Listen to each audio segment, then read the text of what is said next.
I'm not a vet or a nutritionist.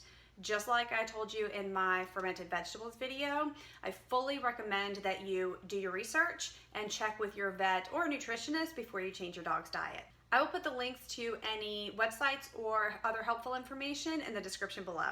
Hey everyone, it's Jessica with Freedom Canine Training. Today I'm making bone broth for my dogs and I wanted to share with you how I do it. Bone broth is exactly what it sounds like. It's a broth made from cooking bones. And although there are so many reasons to add it to your dog's meals, I love it because it's super rich in joint protecting compounds called glycosaminoglycans. I think I said that right. It's also a great liver detox and promotes healthy gut. I like to start with a base of soup bones that you can get from your local grocery store. Then I'll add chicken feet, duck feet, and duck heads, or any combination of those, whatever I have on hand at the time.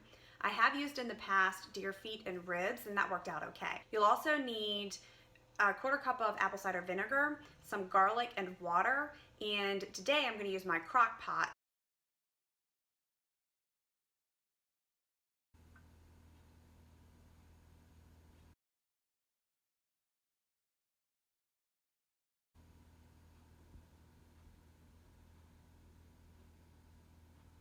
Once you have all your ingredients together, your next step is to simply toss everything in the crock pot and add your water until it just covers the top of the bones. Most instructions say to cook your bone broth for 24 hours. I choose to cook mine for 48 because I want the bone to cook down until it's almost mush. Cooking the bone broth for 48 hours requires a couple of extra steps. At 24 hours, I will remove any meat that might be in there, as well as I'll check the water level because cooking it for so long will reduce your liquid and you may need to add some. After 48 hours, I'll take the garlic out and throw it away. Then I'll remove the bones and any meat that's in there and set them aside. Once they're cooled enough to handle, I squish the bone between my fingers to see if they've broken down enough or if they're soft enough to blend. And as long as I can whiz them up in my blender and they're as small as ground bone would be, it's safe to feed. Big old fat note about the bone. Bone will add substance to your dog's waste. If you're feeding kibble and you're adding the bone broth as a supplement, you can create a blockage if you leave the bone in like I do.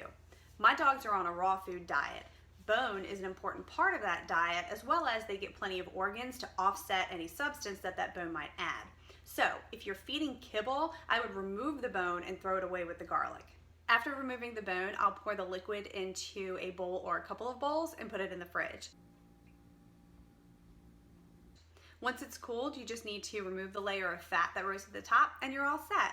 The broth should thicken up to the consistency of Jell-O. If not, no worries, it's still full of nutrients, and just remember to use less water next time.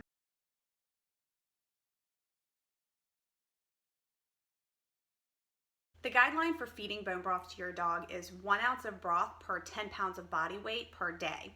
So for a 70-pound dog, you're looking at just under a cup of bone broth per day.